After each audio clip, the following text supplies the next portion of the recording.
Euzu billahi mineşşeytanirracim. Bismillahirrahmanirrahim və bihi nəstəin. Ramazan ayının 10-cu günündə xoş gördük sizi dəyərli tamaşaçılar. Hər birinizi salamlayır və bu ağır gün, yəni Həzrəti Xədicə Kubranın vəfat günü olan bu gün münasibəti ilə hər birinizə başsağlığı verirəm. Bildiyiniz kimi Ramazan ayının 10-unda məhz Həzrəti Xədicə Kubranın vəfat günüdür. Bu gün İslam tarixində çox müsibətli və ağır gün kimi qeyd olunub. Hansı ki, Peyğəmbərin əziz xanımı dünyadan köçmüşdü və Peyğəmbərin ən böyük dayağı yəni əldən getmişdi. Bilirik ki, əgər tarixə nəzər salsaq, görərik ki, məhz İslamın yeni zühur etdiyi vaxtlarda Peyğəmbərə ilk iman gətirən şəxslər Həzrəti Əli əleyhissalamla xanım Xədicə Kubra olur. Və Həzrəti Əli əleyhissalamla xanım Xədicə Kubranın bu İslamın qorunub saxlanmasında çox böyük bir rolu var idi. Məxsusən də İslamın ilk zühur etdiyi vaxtlarda. Necə ki, tarixdə Əli əleyhissalamın qılıncı böyük rolu oynamışdı İslam müharibələrində, eləcə də Həzrəti Xədicənin mirası, var-dövləti böyük rolu oynamışdı. Və hətta müsəlmanların hicrət etdiyi dövrdə, blokadada olduqları vaxtda məhz xanımın, yəni xanım Xədicə Kubranın Peyğəmbərə bəxş etdiyi, hədiyyə etdiyi var-dövləti və sərvəti köməkçi olmuşdu. Allah Təala inşallah ki, bu xanımın məqamını bilənlərdən qərar versin bizi. İndi isə istəyirəm bu Ramazan ayının 10-cu günündə məhz 10-cu cüzdən olan gözəl bir ayə ilə proqramımıza davam edək. Ənfal surəsi 46-cı ayədə Allah Taala belə buyurur. Bismillahirrahmanirrahim.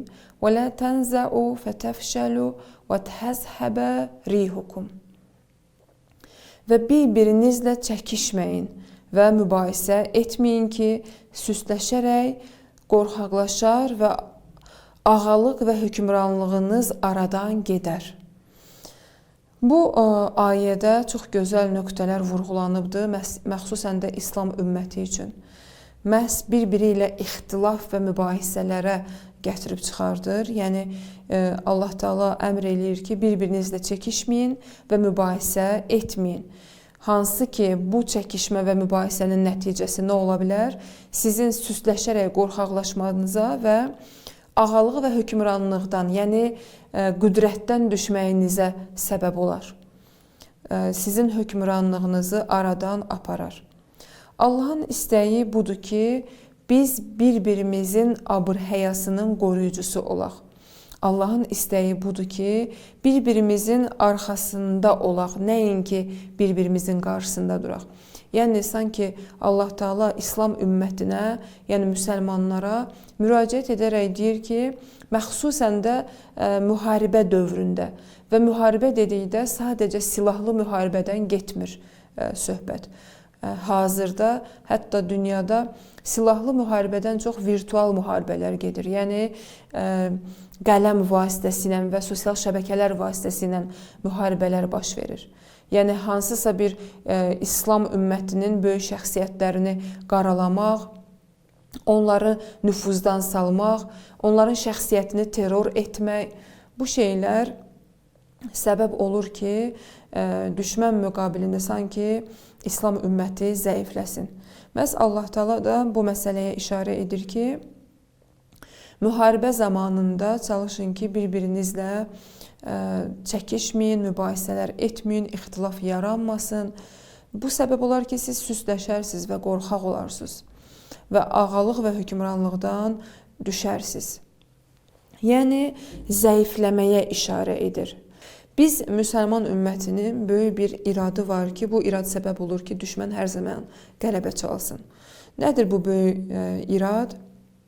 İrad bundan ibarətdir ki, biz müsəlmanlar öz aramızda məzhəblər arasında ixtilaflar bəzən səbəb olur ki, biz qəflətə düşək, qəflətə düçar olaq, hətta eyni məzhəbdə olan şəxslərin arasındakı Qruplaşmalar, bir-birinə qarşı yəni düzgün olmayan rəqabətlər, tənqidlər və bir-birinin ayağının altını qazmaq desəm daha yaxşı çıxar.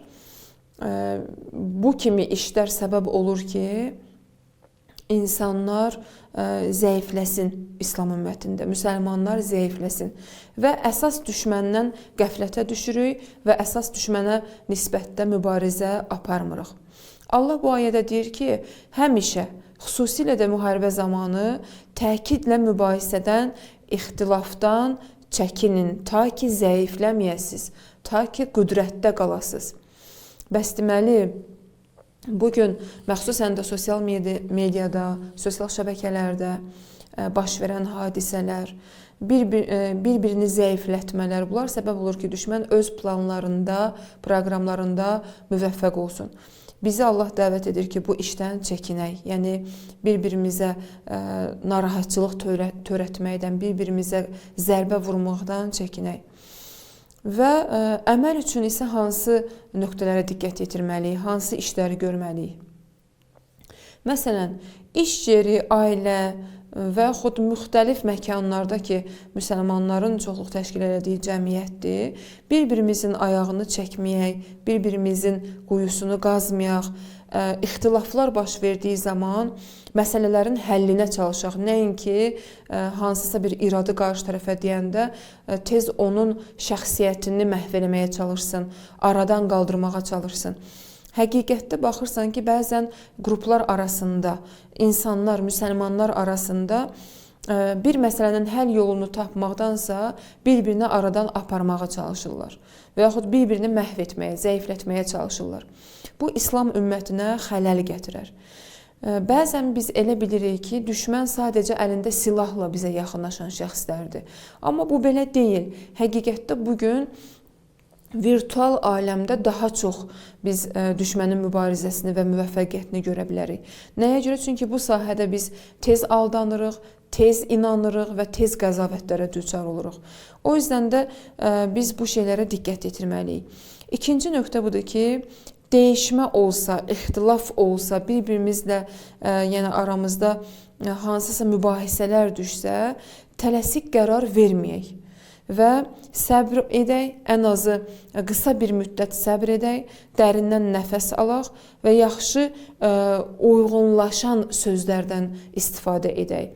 Yəni, bir-birimizin uyğunlaşması üçün hansısa düzgün sözlərdən, ifadələrdən istifadə edək. Üçüncü məsələ əməl etmək üçün, yəni bu sahədə müvəffəq olmaq üçün, bu ayə ki bizə buyurur, o məsələlərdə müvəffəq olmaq üçün naümidlik və ikitirəlilikdən uzaq durmağa çalışaq və naümidlik və ikitirəlik yaradan paylaşımlardan uzaq durmağa, qaçmağa çalışaq. Düşmən müqabilində zəiflədən hansısa bir sözlər, paylaşımlar varsa, yəni bizim ümməti zəiflədən hansısa sözlər varsa, biz onlara diqqət edək və çəkişməni kənara qoyaraq bu işlərdən uzaq duraq. Bəzən bir də görürsən ki, hətta müsəlmanların özləri yəni xəbər tutmur, bilmir nə isə. Düşmənin bizə hazırlayıb təqdim etdiyi şeyləri rahat şəkildə qəbullanırıq.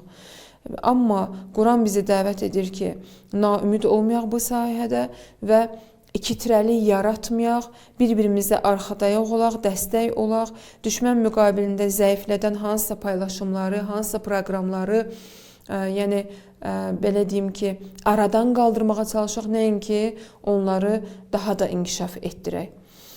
Bəs bugün yəni oxuduğumuz ayədə əsas nöqtələr bunlar idi ki, məhz həmişə xüsusilə müharibə zamanında təkidlə mübahisə baş verdiyi zaman ixtilaflardan, bir-birimizin ayağını çəkməkdən uzaq duraq və bizim ümməti zəiflədən şeylərdən pəhriz edək.